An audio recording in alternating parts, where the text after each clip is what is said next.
नमस्कार. संघर्ष वृत्तवाहिनीमध्ये आपलं स्वागत. घेऊया ठाणे आणि आसपासच्या परिसरामधील घडणाऱ्या महत्त्वाच्या घडामोडींचा आढावा.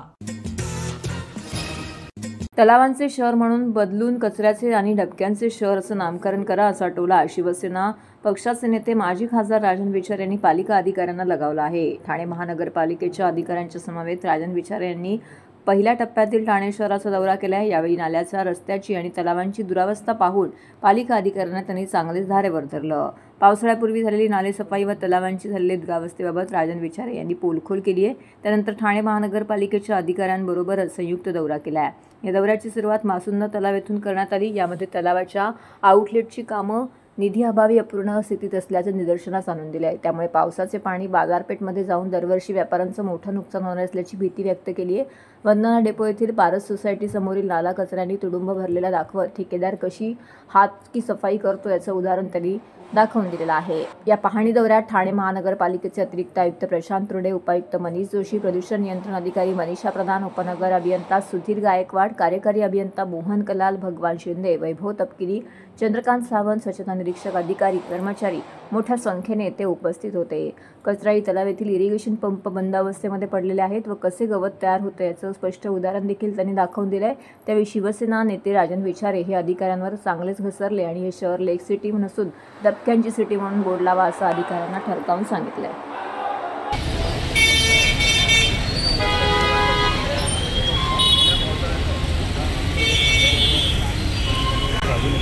आज तुम्ही बघितलं असेल, संपूर्ण तुमच्या सोबत या ठिकाणी ठाणे शहरातले महत्त्वाचे जे नाले आहेत. आपण मासुंदा तलावाकडे गेलो.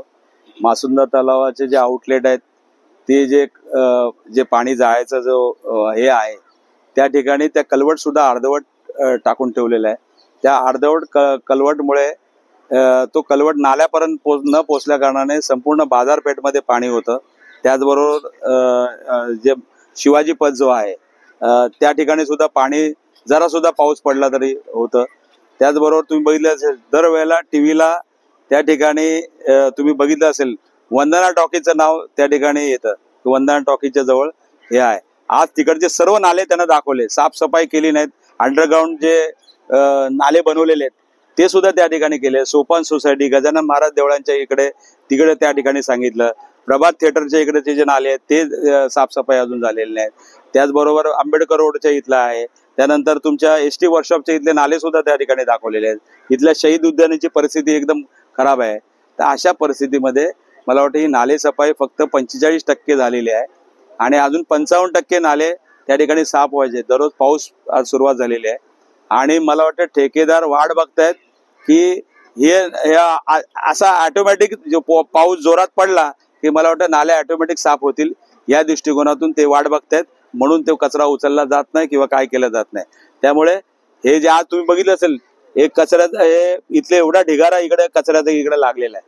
म्हणजे हा किती दिवसाचा कचरा आहे. गेल्या वर्षभरामध्ये इकडे साफसफाई केलेलीच नाही. तलावाच्या इकडे सुद्धा केलेली नाही. आता जेव्हा बोंबाबोंब केली त्यावेळेला इकडे हे फिल्ट्रेशन हे लावलेले आहेत, पंप लावले त्या ठिकाणी. महानगरपालिकेच्या मार्फत पावसाळ्यापूर्वी शहरातले संपूर्ण नाल्यांची स्वच्छता आपण करत असतो. यावर्षी सुद्धा आपण नाले सफाई शहरात सगळ्याच ठिकाणी चालू केलेली आहे.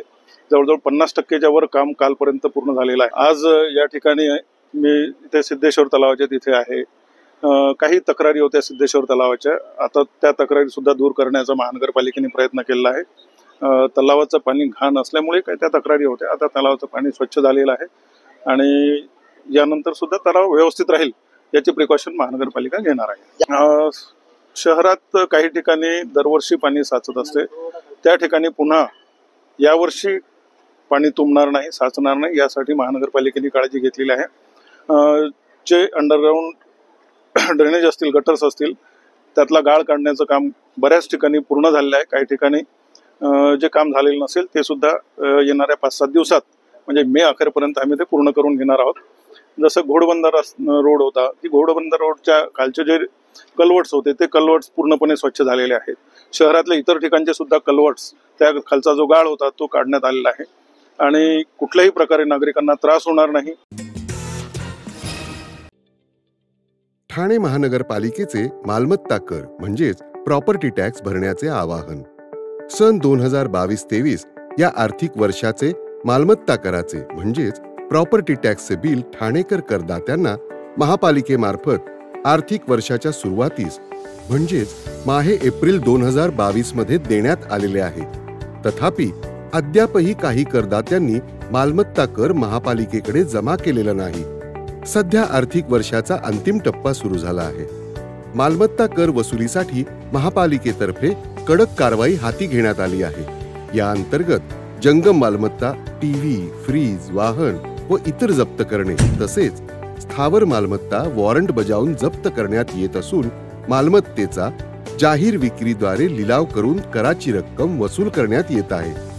मालमत्तेस पाणी पुरवठा करण्यात येणारे नळ संयोजन खंडित करण्यात येत आहेत. त्याचप्रमाणे थकीत मालमत्ता करावर 2% व्याज आकारले जात असल्याने भरावयाची रक्कम वाढत आहे.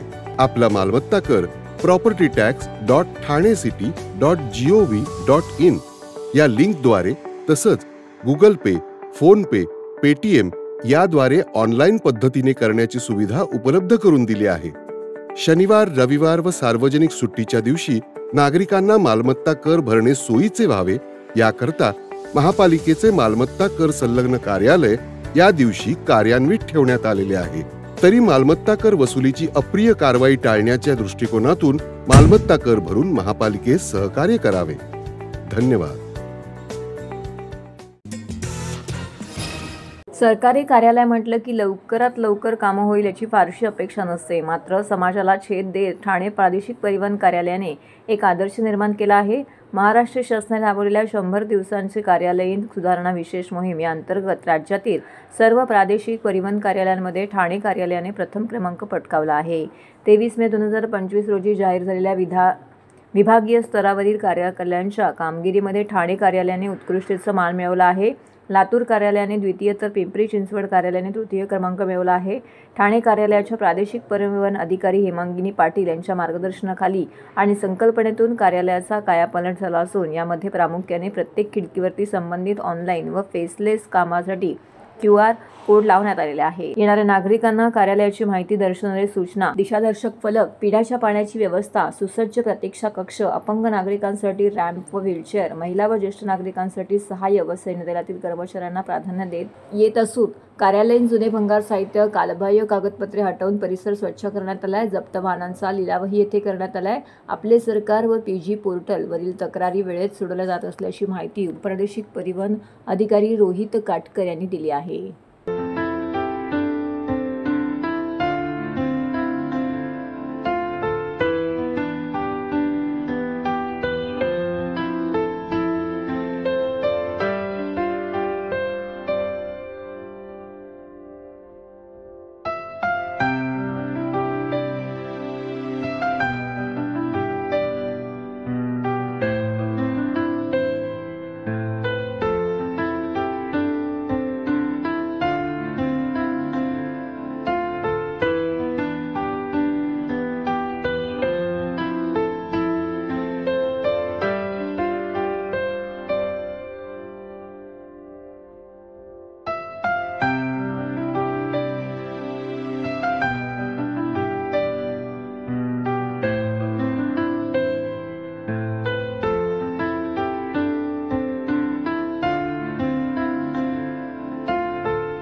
ठाण्यातील अनेक सोसायट्यांच्या पुनर्विकास करताना अडथळे निर्माण झाले होते. त्यातूनच स्वयं पुनर्विकास करताना आणि कागदी घोडे त्याचबरोबर अनेक समस्या रहिवाशांना येत होत्या.